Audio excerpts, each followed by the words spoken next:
My name is Caitlin, and I just turned 27 today.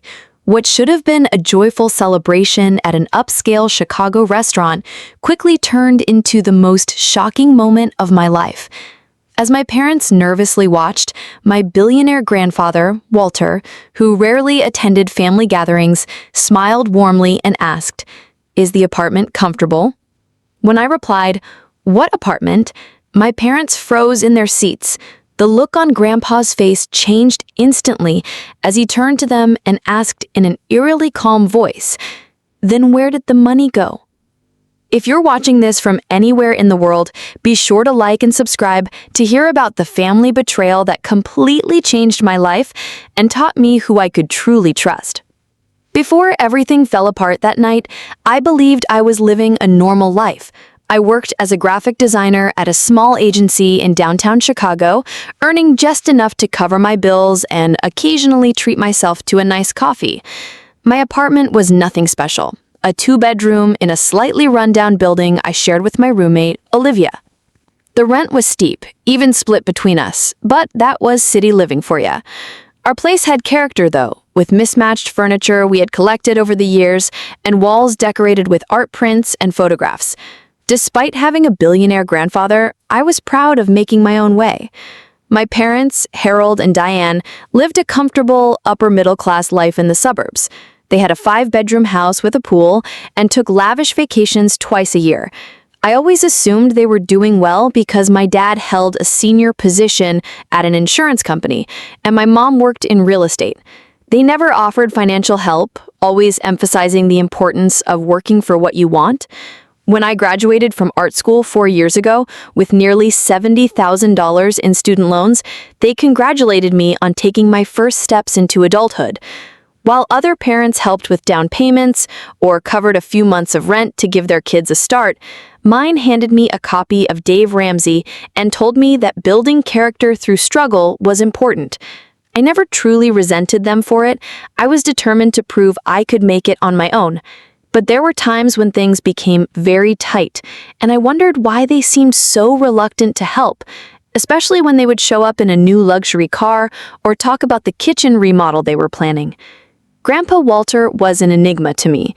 He had built his fortune in real estate development, starting with nothing, and eventually creating one of the largest property companies in the Midwest. He was stern, intimidating, and rarely attended family functions. When he did show up, everyone walked on eggshells around him. Yet despite his gruff exterior, he always had a soft spot for me. On the rare occasions we spoke, he would ask thoughtful questions about my design work and actually listen to my answers. My cousin Natalie was the only one in our generation who seemed to benefit from the family wealth. She had a trust fund that provided her with a very comfortable lifestyle. She never worked a day in her life, but constantly posted photos from exotic locations and high-end restaurants on social media. Whenever we were at family gatherings together, she would talk about her latest shopping spree or vacation in a way that seemed deliberately designed to highlight the differences in our situations. The week before my birthday had been particularly rough. The design agency I worked for lost a major client, and I was among the 5 employees who were laid off. With just enough savings to cover maybe 2 months of expenses, I was panicking about how I would make rent while searching for a new job in a competitive field. When my parents called to insist on taking me out for a fancy birthday dinner, I tried to decline. I suggested we do something simple instead. Maybe order takeout at my apartment, but they were adamant, saying 27 was a special birthday and deserved a proper celebration. Looking back, their insistence makes sense now in a twisted way. There had been signs something was off, little things I brushed aside at the time, like when I mentioned possibly going back to school for a master's degree, and my dad immediately shut down the conversation, saying I already had enough student debt, or how my mom would quickly change the subject whenever I talked about my financial struggles. There were hushed phone conversations that would stop when I entered the room, and strange tension whenever Grandpa Walter was mentioned. A few months earlier, I had caught my mom looking at properties in Panama online. When I asked if they were planning a vacation, she quickly closed her laptop and said she was just daydreaming. My dad had also been making odd comments about how we might not see each other as often in the future because they were thinking about traveling more. The morning of my birthday, Olivia gave me a handmade card and a small potted plant she knew I had been eyeing at the local nursery. We had been friends since college, and she knew better than anyone how hard I had been working just to stay afloat. As I got ready for dinner with my parents that night, she helped me put together an outfit that would look nice, but was still within my limited wardrobe. I would never have guessed that in just a few hours, everything I thought I knew about my family would be shattered beyond repair, or that the financial struggles I had faced for years were completely unnecessary.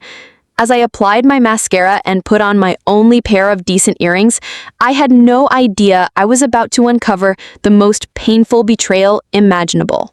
The restaurant my parents chose for my birthday dinner was one of those places where the menu had no prices listed, which immediately made me uncomfortable. Crystal chandeliers hung from the ceiling, and the tables were dressed in crisp white linens. The hostess led us to a table in the center of the dining room, where my parents had already arranged for a bottle of champagne to be waiting on ice. I felt immediately out of place in my simple black dress and the same heels I had worn to job interviews for the past 3 years. My mother was draped in a designer outfit I had never seen before, with a necklace that probably cost more than my rent. My father wore an expensive-looking suit with gold cufflinks that caught the light when he reached for his water glass. The conversation felt forced from the beginning. They asked surface-level questions about my job search, but changed the subject whenever I expressed any real concern. Instead, they kept steering the conversation toward safe topics, like a movie they had recently seen, or updates about distant relatives I barely knew. After we ordered, they presented me with their gifts, a designer wallet, and a scarf that, while beautiful, seemed strangely modest considering the restaurant they had chosen. As I thanked them, my mother launched into a familiar lecture about financial responsibility and the importance of building good credit.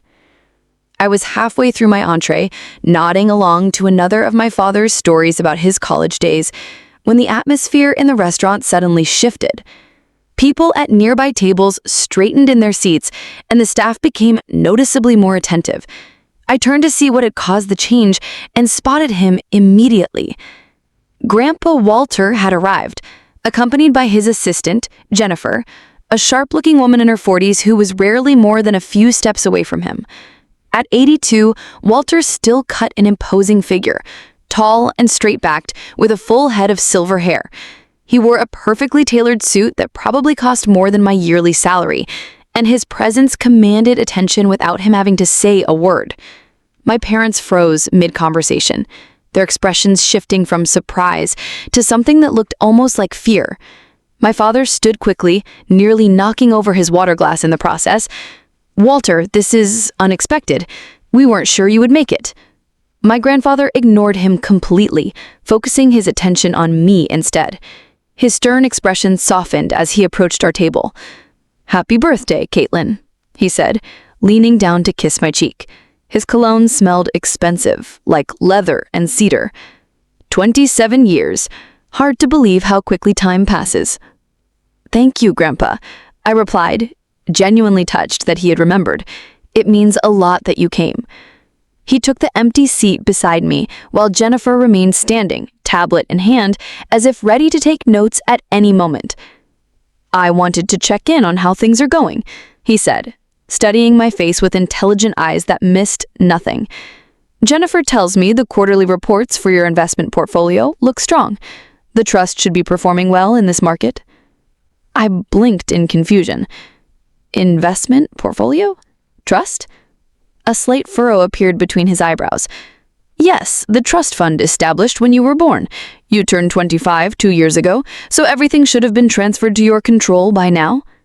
He spoke as if this were common knowledge. My parents were suddenly very interested in their plates. My mother's knuckles had turned white around her fork. "I think there might be some confusion," I said slowly, looking between my grandfather and my parents. "I don't have a trust fund."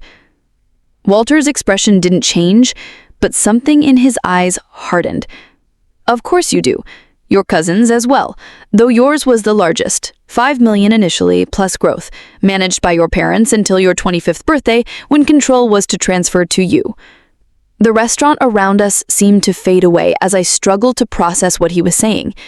$5 million. A trust fund I had never known about. It made no sense. And the apartment in Gold Coast, Walter continued, his voice pleasant, but his eyes now fixed on my parents. Is it comfortable? I selected that building specifically because of the security and the views of the lake. What apartment? I asked, my voice barely above a whisper. The silence that followed was deafening. My father had gone pale, and my mother looked like she might be sick. Walter's expression remained calm, but there was a dangerous stillness to him now, like the moment before a storm breaks. You don't know about the apartment, he said. It wasn't a question.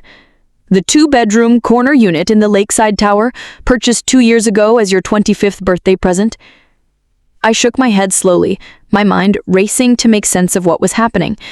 Walter turned to my parents with deliberate slowness, his voice dropping to a quiet tone that was somehow more frightening than if he had shouted. Then where did the money go? My father started to speak, a tremor in his voice. Walter, there's been a misunderstanding. We can explain everything. I sincerely hope so. My grandfather's tone made it clear he didn't believe there was an explanation that would satisfy him. He turned to his assistant. Jennifer, please call Stanley and have him meet us here immediately. Already done, sir. Jennifer replied, efficiently. He was at a dinner nearby and should arrive within 10 minutes. I've also contacted security at the office to pull all the relevant financial records. The other diners were openly staring now, the drama at our table apparently more interesting than their expensive meals. A waiter hovered nearby, unsure whether to approach. My mother reached across the table for my hand, but I pulled away, a sick feeling growing in the pit of my stomach. Caitlin, sweetheart, this isn't how we wanted to tell you. Tell me what? That I have a trust fund and an apartment I never knew about, or that somehow you kept them from me? My father glanced nervously around at the other diners. This isn't the place to discuss family matters. I agree, Walter said, coldly. Jennifer, please arrange for a private room. He turned to me, his expression softening slightly. Caitlin, I promise you we'll get answers tonight. All of them. As Jennifer spoke quietly to the restaurant manager, I sat in stunned silence, trying to reconcile the past years of financial struggle with what I had just learned. Why would my parents keep this from me? What had they done with the money that was apparently meant for me? And how would I ever trust them again? The private dining room the restaurant provided had dark wood paneling and a long table that could seat 12, making our small group look even more isolated. Walter sat at the head of the table, with me to his right. My parents sat across from me, both looking like they wanted to be anywhere else. Jennifer positioned herself near the door, tablet ready, her face professionally blank. We were joined shortly by Stanley Thornton, my grandfather's longtime attorney, a balding man with sharp eyes behind wire-rimmed glasses. He carried a leather briefcase that he placed carefully on the table. I took the liberty of bringing the original trust documents, as well as the most recent financial statements. He said to Walter, Good, let's start at the beginning for Caitlin's benefit. Stanley cleared his throat and addressed me directly. When you were born, your grandfather established a trust fund in your name with an initial deposit of $5 million. The terms were straightforward. The trust would be managed by your parents as trustees until your 25th birthday, at which point control would transfer entirely to you. The only stipulations were that the money could be used for your education, health, and general welfare prior to your 25th birthday, with all expenditures documented and approved. I stared at him in disbelief. And no one thought to tell me about this? Your parents were instructed to inform you about the trust when you turned 18. Based on your reaction, I gather that didn't happen. It did not, Walter confirmed, his voice tight with controlled anger. Nor, apparently, did the transfer of assets at 25. He turned to Stanley. What is the current value of Caitlin's trust? Stanley pulled several documents from his briefcase and placed them on the table. According to the most recent statement from 3 months ago, the trust had grown to approximately $8.3 million. This includes the original principal plus investment growth minus authorized expenditures for college tuition and the purchase of the Gold Coast apartment 2 years ago. 8.3 million? The number seemed impossible. While I had been working overtime and skipping meals to make rent, there had been millions of dollars that belonged to me, money that was supposed to be used for my benefit. "I want to see proof of all withdrawals from the trust over the past 5 years," Walter said to Stanley. As the attorney produced more documents, my father finally spoke up. "Walter, we can explain. There were some investments that didn't perform as expected. The money is just temporarily allocated elsewhere." "Allocated where, exactly?" Walter asked, with dangerous calm. My mother jumped in. "Harold, just tell the truth." She turned to Walter, with tears in her eyes. "There were some financial difficulties after the recession. We had to make some adjustments." "By stealing from your daughter?" Walter's voice was ice cold. "It wasn't stealing," my father protested weakly. "We're her parents. We were looking out for her best interests." I found my voice at last. "By letting me struggle with student loans in a tiny apartment with a roommate while you lived in a 5-bedroom house with a pool? By watching me stress about making rent while you bought new cars and went on luxury vacations? How exactly was that in my best interest?" Jennifer quietly placed a glass of water in front of me. I hadn't realized I was shaking until I tried to pick it up and nearly spilled it. Stanley had been examining the financial records with a growing frown. There appeared to be numerous unauthorized withdrawals beginning approximately 7 years ago. Large sums transferred the personal accounts belonging to Harold and Diane. He looked up, his expression grim. "Based on my preliminary review, it appears that all but approximately $300,000 has been diverted from the trust." The room went silent. 8 million, reduced to 300,000? I felt physically ill. "Where is the money now?" Walter asked, his calm voice belying the fury evident in his eyes. My father looked down at his hands. "Some of it went to pay off our mortgage, some for cars, renovations to the house, investments in Diane's real estate business, vacations, the house in Florida." Memories flashed through my mind, painful in their new context. My parents declining to help me with my security deposit on my first apartment after college, telling me my student loan burden was good character building when I expressed anxiety about the payments. My mother showing off her new Mercedes while I took the bus to work because I couldn't afford car payments, all while they had access to millions of dollars meant for me. "You let me struggle," I said, my voice barely above a whisper. "All those years, all those sleepless nights worrying about money, you watched me work 2 jobs during college. You saw how stressed I was about being laid off last week." My voice grew stronger with my anger. "And you had my money the whole time. You were living off my trust fund while letting me think I was on my own." "It wasn't like that," my mother insisted, tears streaming down her face now. "We always intended to pay it back. Things just got out of hand." "Out of hand?" I repeated incredulously. "You stole nearly $8 million from me." Walter placed a steadying hand on my arm. "Jennifer, please call Detective Ramirez. I believe he's still with the Financial Crimes Unit." "Walter, no!" my father exclaimed. "There's no need to involve the police. This is a family matter." "Theft is a criminal matter," Walter replied coldly, "particularly at this scale." "Please," my mother begged, "we can fix this. We can sell the house, the cars, pay it back." Walter looked at me. "Caitlin, this is ultimately your decision. They stole from you. Press charges or not, it's your call." I looked across the table at my parents, these people I had trusted implicitly my entire life. The shock was giving way to a deep, aching sense of betrayal that I knew would never fully heal. "I need time to think," I managed to say. "I can't process all of this right now." Walter nodded, a reasonable request.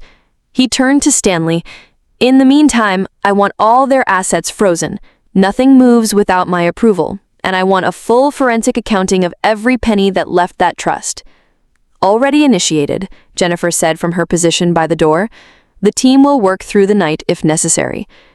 "And the apartment?" Stanley asked. "Have the locks changed immediately. New keys to be given only to Caitlin." My father made one last desperate attempt. "Walter, be reasonable. Where are we supposed to go?" My grandfather fixed him with a stare that could have frozen fire. "You have a 5-bedroom house purchased with stolen money. Enjoy it while you can.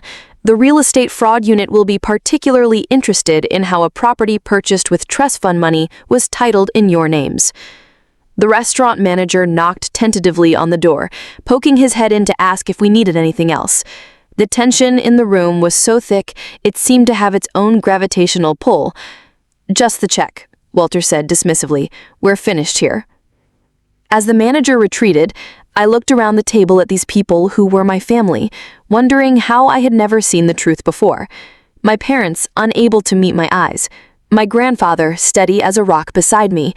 Jennifer and Stanley, efficient and professional in the face of this family implosion. Nothing would ever be the same after tonight. The foundations of my life had been revealed as lies, and I had no idea what would be left standing when the dust settled. The car ride home was silent and suffocating. I had declined Walter's offer to stay at one of his properties, needing the familiar comfort of my own apartment, shabby as it was. As the taxi pulled away from the curb, I watched my parents standing frozen on the sidewalk outside the restaurant, suddenly looking small and old in the harsh streetlight. When I walked through my apartment door, Olivia took one look at my face and knew something was terribly wrong. She guided me to the couch, wrapped a blanket around my shoulders, and waited patiently while I struggled to find words. My parents stole $8 million from me. I finally said the words, sounding absurd even as they left my mouth. I told her everything, the stories spilling out in disjointed pieces, the trust fund I never knew existed, the apartment that was supposed to be mine, the years of financial struggle that had been completely unnecessary. As I spoke, the shock began to give way to a bone-deep anger that I had never experienced before. I applied for food stamps last year. I was eating ramen for dinner 4 nights a week to save money, and they were using my trust fund to remodel their kitchen and buy luxury carts. Olivia held my hand tightly as I cycled through shock, rage, and grief. At some point, she made tea that grew cold on the coffee table. My phone buzzed constantly with texts and calls from my parents, which I ignored. The only message I responded to was from Walter, confirming that I was safe and asking if I needed anything. The next morning, Jennifer called with updates. Walter's legal team was moving quickly. They had already confirmed that the house in Florida, my parents' primary residence, and both their vehicles had been purchased using money from my trust fund. A forensic accountant was tracking down every withdrawal and transfer. The preliminary findings indicate that approximately $300,000 remains of the original trust. Most of the money went to real estate purchases, luxury items, and some high-risk investments that performed poorly. The days that followed passed in a blur. I took sick leave from my new job search, unable to focus on anything beyond the immediate crisis. Walter sent a car each day to bring me to meetings with attorneys, financial advisors, and eventually a therapist specializing in family trauma. A week after my birthday, we learned that my parents had purchased plane tickets to Panama 3 days before my birthday dinner. They had been planning to leave the country immediately after the celebration, apparently realizing that Walter might discover their deception at any moment. The only reason they hadn't fled already was that they needed to maintain appearances until after my birthday, which they knew Walter might attend. The extended family fractured along the predictable lines. My father's siblings defended him, suggesting that Walter was overreacting to what was just poor financial management. My mother's side was more divided, with her sister calling me directly to apologize for what her sister had done. The most surprising ally came in the form of my cousin Natalie. She showed up at my apartment unannounced one afternoon, looking uncharacteristically subdued. I always wondered my Uncle Harold and Aunt Diane lived so well when Dad said our trust funds were basically the same size, she admitted, sitting uncomfortably on my worn couch. I guess now we know.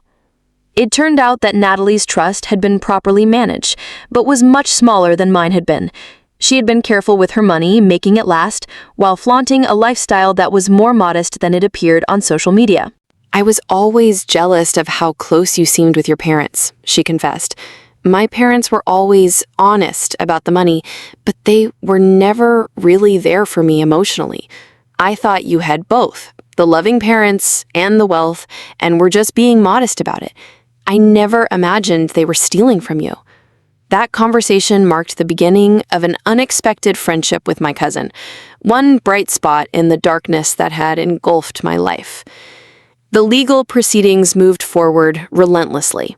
Walter's team discovered that only about $300,000 remained of my original trust fund. The rest had been spent on my parents' lavish lifestyle or lost in bad investments. The house in Florida and their primary residence were both seized, as they had been purchased directly with trust fund money.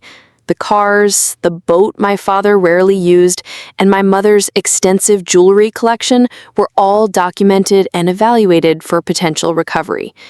Through it all, my parents continued their desperate attempts to contact me. The messages shifted from attempts at explanation to outright begging as the legal consequences became clear. My father called from a hotel room, claiming they had nowhere to go.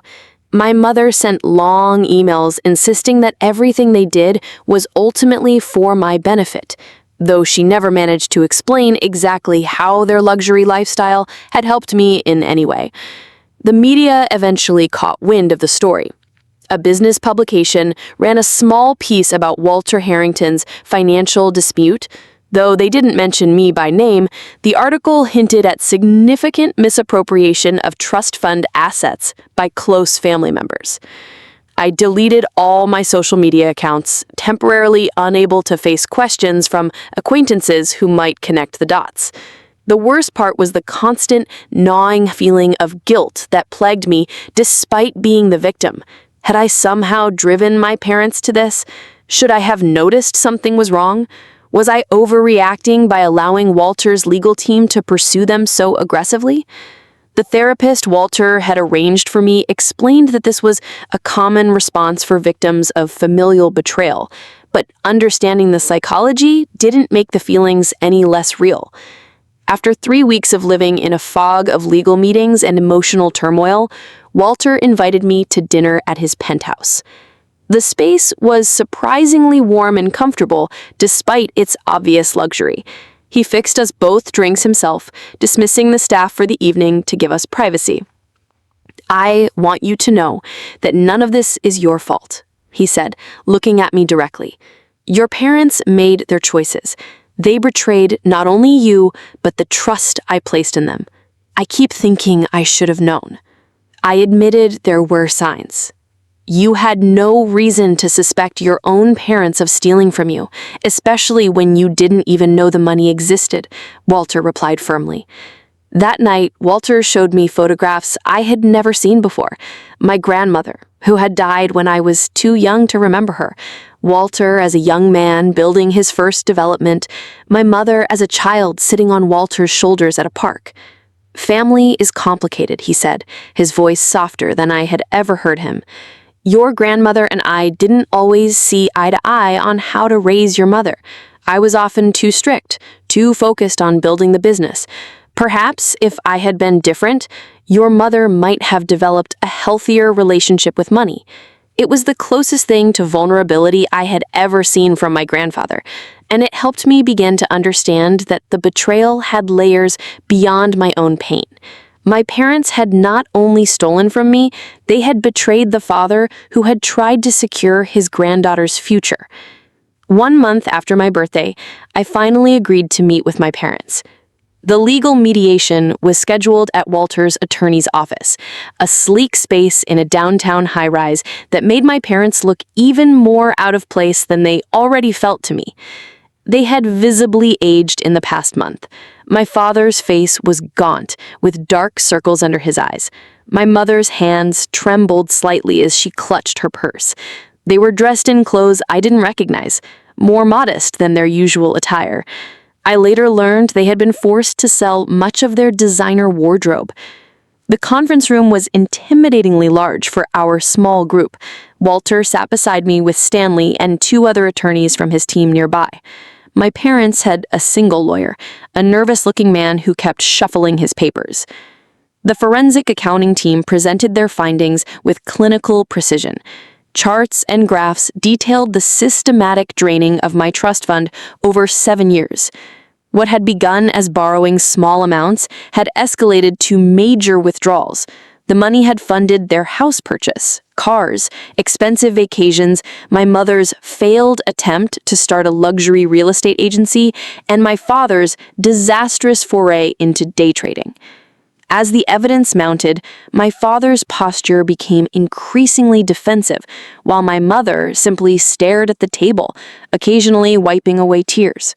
When the presentation concluded, Walter spoke directly to my parents. "The forensic accounting is complete. We know exactly where every dollar went. The only question remaining is whether this proceeds as a civil matter or whether criminal charges will be filed." My parents' attorney cleared his throat. "My clients are prepared to cooperate fully. They understand the gravity of their actions and wish to make amends to the extent possible." "Amends?" I repeated, speaking for the first time since the meeting began. "You stole my future. You watched me struggle while you lived off money that was meant for me. How exactly do you plan to make amends for that?" My father couldn't meet my eyes. "Caitlin, we never meant for things to go this far. It started small, just borrowing a little to get through a rough patch. Then it became easier to take a little more and a little more. We convinced ourselves we deserved it. For raising you, for all the sacrifices we made as parents, we told ourselves we would pay it back before you ever needed to know." "And the apartment?" I asked. "The one Grandpa bought for me 2 years ago? What was your plan there?" They exchanged guilty glances. My father sighed heavily. "We were renting it out. The income was going into our account." The betrayal felt fresh all over again. While I had been sharing a cramped apartment with a roommate, they had been collecting rent on a luxury property that was supposed to be mine. Walter placed a steadying hand on my shoulder before addressing my parents. "Here are your options. Option 1, you sign over all remaining assets purchased with trust fund money, cooperate fully with recovery efforts, and agree to a structured repayment plan for what cannot be recovered immediately. In exchange, Caitlin agrees not to press criminal charges." My parents nodded eagerly. "Option 2, Walter continued, his voice hardening, you continue to obfuscate and defend your actions, in which case we proceed with criminal charges for fraud, embezzlement, and theft. The evidence is overwhelming. You would both face significant prison time." "We choose option 1, my father said quickly. "We'll cooperate completely." Walter looked to me. "Caitlin, the decision is yours." I studied my parents. These people who had raised me, who had tucked me in at night and cheered at my graduations. These same people who had systematically stolen my inheritance while I was struggling. The conflicting emotions were overwhelming. "Why?" I asked simply. "I want to understand how you could do this." My mother reached for my hand, and this time I didn't pull away. "We got caught up in a lifestyle we couldn't really afford. Your father made some bad investments early in our marriage, and we were always trying to catch up to keep appearances. When we had access to your trust, it seemed like an easy solution, just a little to help us get ahead. But it never stopped. We have a problem with money," my father admitted, looking truly ashamed for the first time. "With spending, with status, we need help, professional help. That doesn't excuse what we did to you, but maybe it helps explain it." It wasn't enough. No explanation could ever be enough, but it was a start, a tiny crack in the wall of betrayal that stood between us. 2 weeks later, I moved into a modest one-bedroom apartment purchased with part of the recovered funds. It wasn't the luxury Gold Coast property that should have been mine, but it was mine, free and clear, with no mortgage or rent to worry about. Walter had helped me select it, insisting on security features and a good location near public transportation. With Walter's guidance, I began to learn about financial management. The recovered assets, including the Florida house and various liquidated possessions, amounted to just over $1 million, a fraction of what the trust should have been worth, but still a life-changing amount for someone who had been living paycheck to paycheck. A new job opportunity came through a connection of Walter's, a position at a respected design firm with better pay and advancement potential than my previous job. While I was initially hesitant to accept help that felt like nepotism, Walter pointed out that getting me the interview was all he had done. Earning the position had been entirely my achievement. As spring turned to summer, I began to establish new routines and boundaries. I allowed limited contact with my parents, accepting brief phone calls but declining their requests to visit. They had moved into a small rental apartment and were both in therapy for financial addiction, a term I had never heard before but which apparently described their behavior accurately.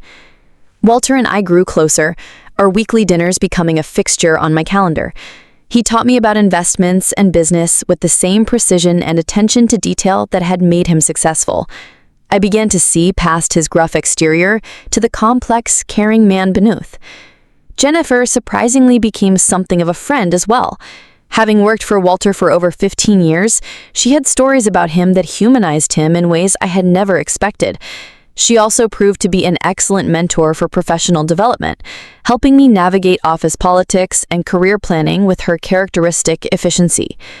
Most unexpected was the reemergence of Thomas, a friend from college I had lost touch with. He reached out after seeing me at a coffee shop near my new apartment, and our reconnection felt like finding an anchor in stormy seas. He had no connection to my family drama, no preconceived notions about who I should be. With him, I could just be Caitlin, not the victim of a high-profile family betrayal.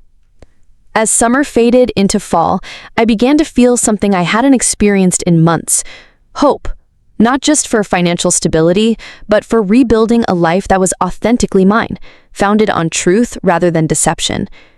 6 months after the revelation that changed everything, I found myself thriving in ways I would never have predicted. My position at the design firm had evolved from a basic graphic designer role to leading a small team working on a major rebranding project for a national client. The creative director had taken notice of my work and increasingly sought my input on high-profile assignments. Walter had helped me establish a proper financial foundation with the recovered funds.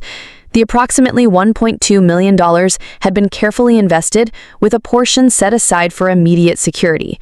I now had a retirement account, health insurance that actually covered more than catastrophic emergencies, and an emergency fund that would sustain me for a full year if necessary. For someone who had spent years counting pennies and worrying about unexpected expenses, the security was almost disorienting.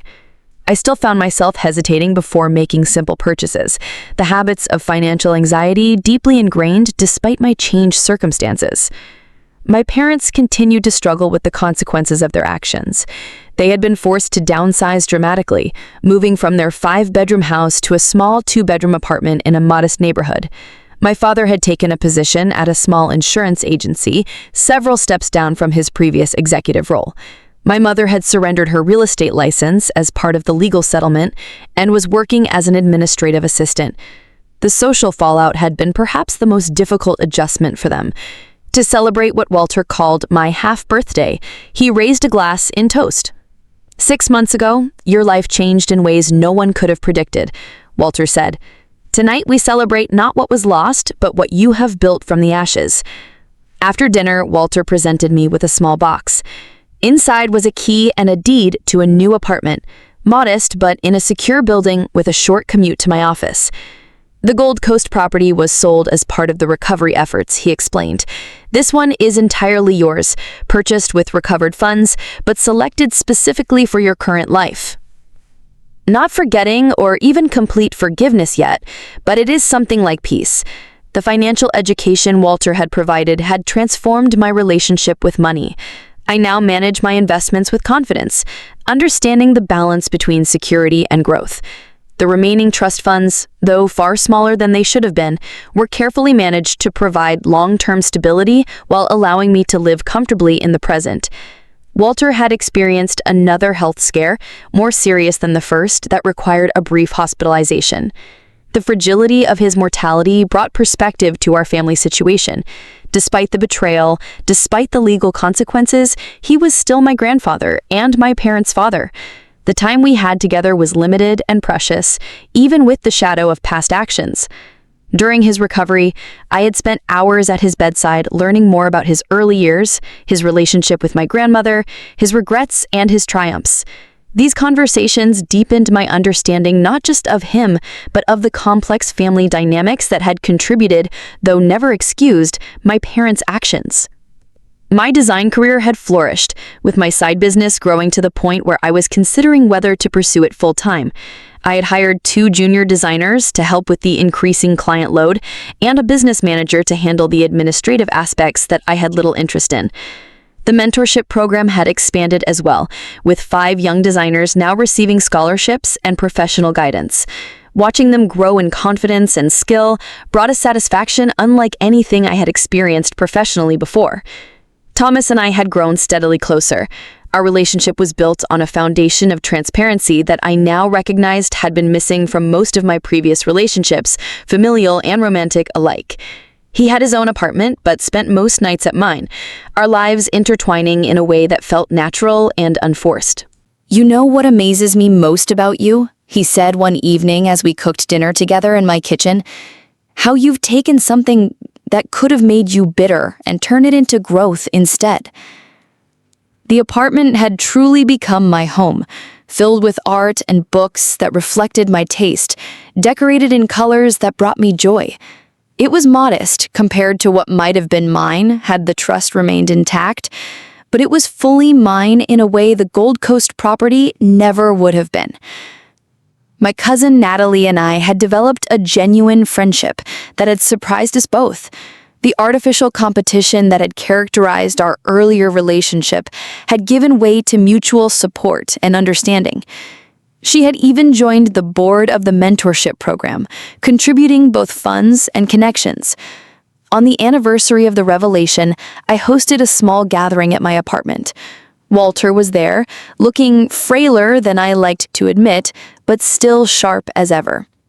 Natalie and Thomas, Jennifer, and a few close friends from work were also there. Notably absent were my parents, not because they weren't invited, but because they had recognized that this particular milestone was not one they should be part of. As we shared a meal around my dining table, I looked at these people who had become my chosen family and felt a surge of gratitude that nearly overwhelmed me. "A year ago, I thought my life was destroyed," I said, raising my glass in toast. "What I've learned since then is that when the foundation is revealed to be false, you have the opportunity to build something true in its place." Walter nodded approval, his eyes bright with unshed tears. "To truth," he said simply, raising his glass to meet mine. "To truth," the others echoed.